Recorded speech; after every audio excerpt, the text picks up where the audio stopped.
Bom dia, boa tarde, boa noite, irmãos. Aqui é o Cícero Silva e eu queria colocar algumas coisas aqui sobre profecia e sobre como é que a gente interpreta os símbolos proféticos. Na profecia bíblica, usa-se muitos símbolos, ilustrações, imagens, né? A lição desse trimestre está falando sobre isso. E eu quero abrir aqui em capítulo 12 de Apocalipse, que vai falar aqui de dois personagens principais, a mulher e o dragão. E depois vai aparecer lá no final um outro personagem, os descendentes da mulher, né?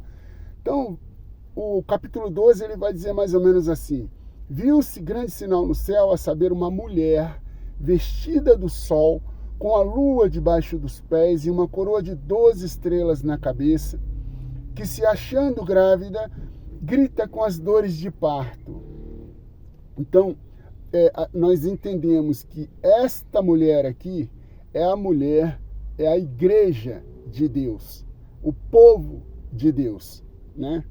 E dessa igreja, essa igreja estava grávida, essa mulher estava grávida, ela daria à luz, certo? E aparece um dragão, né? E esse dragão terrível, a sua cauda arrastava a terça parte das estrelas do céu. Na profecia, a palavra estrela, as estrelas da alva, significam anjos, né?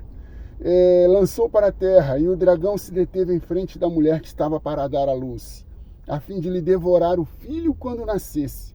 Nasceu-lhe, pois, um filho varão, que há de reger todas as nações com cetro de ferro, e o seu filho foi arrebatado para Deus até o seu trono. A mulher, porém, fugiu para o deserto, onde lhe havia Deus preparado lugar para que nele a sustentem durante 1260 dias. Então, organizando esse texto aqui, você tem vários indicadores. Você tem a mulher, você tem o dragão, você tem o filho da mulher, e você tem um período de 1260 dias aqui, né? Fica muito claro que o filho da mulher é Jesus Cristo, porque o seu filho foi arrebatado para Deus até ao seu trono, e nasceu-lhe, pois, um filho varão que há de reger todas as nações com cetro de ferro. Fica claro aqui que essa é uma descrição de Jesus, né? Então, essa mulher é a igreja de Deus que dá à luz seu filho, Jesus, né? Jesus veio da igreja de Deus e nasceu. E o que o dragão queria? Acabar com o filho da igreja, né? E logo a seguir você vê a peleja no céu de Miguel jogando o dragão para fora do céu, né?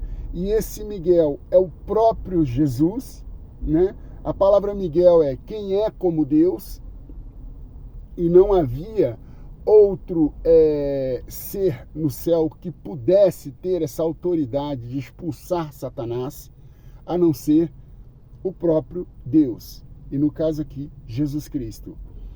E por que nós sabemos que dragão, quando se fala de dragão, está falando de Satanás? A própria Bíblia fala aqui, e foi expulso, no verso 9, o grande dragão, a antiga serpente, que se chama Diabo e Satanás, né? Então, o acusador dos nossos irmãos. E lá, no final, no verso 17, diz assim: irou-se o dragão, ou seja, o diabo, contra a mulher, contra o povo de Deus, e foi pelejar com os restantes da sua descendência, a descendência desse povo. Qual era a característica desse povo, dessa descendência? Os que guardam os mandamentos de Deus e têm o testemunho de Jesus, e se pôs em pé sobre a areia do mar. O testemunho de Jesus, a gente vai ver aqui em outra parte aqui do Apocalipse, a gente vai ver que ele é o espírito da profecia, né? E lá no início de Apocalipse, a gente tem aqui, o qual atestou a palavra de Deus e o testemunho de Jesus Cristo, a quanto tudo que viu. Então, aqueles que têm os mandamentos de Deus e o testemunho de Jesus. Então, na própria Bíblia explica que o testemunho de Jesus é a palavra de Deus e diz também que é o espírito de profecia. Amém? Então, Olha só num texto aqui você percebe que o texto se autoexplica. Então a gente não tem que ficar chutando o que significa as imagens, os símbolos proféticos. A própria Bíblia se autoexplica. Então, um dos principais princípios de estudar não só a profecia, mas a Bíblia é pegar o tema que você está estudando e esgotá-lo na Bíblia. Tá? Quando se faz isso de forma acadêmica, você consegue fazer isso, chegar próximo disso, pelo menos. Mas quando você é um mero mortal, que nem eu, que está estudando a Bíblia para poder ter um pouco mais de conhecimento de salvação, e poder passar para as pessoas e ter mais firmeza na sua própria salvação, você vai dar um Google e você vai achar. E existem também livros. Tem um livro muito bom, chama-se Estudos Bíblicos, da Casa Publicadora, que é excelente, excelente. Tá? Estudos Bíblicos. E temos outros livros que falam especificamente do Apocalipse. A gente tem um comentário bíblico só do Apocalipse, muito bom, comenta verso a verso. Então é importante a gente pegar esse material de apoio e estudá-lo. E não raro, toda vez que houver dúvida, você tem que buscar a ajuda de alguém. Procure um irmão mais maduro na doutrina dentro da sua igreja, ou o próprio pastor, um ancião, uma pessoa que você sabe que ela tem conhecimento bíblico, que ela tem um conhecimento bíblico aprofundado. Tire essa dúvida com essa pessoa. Ok? Mas não tente imaginar o que seja o texto, tá? Procure referências para poder identificar o texto. Isso é em qualquer coisa da Bíblia, tá? Então, a graça. Então, eu tenho que pegar vários textos que falam de graça. Lei, eu tenho que pegar vários textos que falam de lei, né? E é assim que se estuda a Bíblia. O método adventista de estudo, ele é um método historicista, gramatical, literário. Tá? Ou seja, a gente usa o texto para estudar o próprio texto. E colocamos isso historicamente. Essa é a forma que os adventistas do sétimo dia estudam a Bíblia.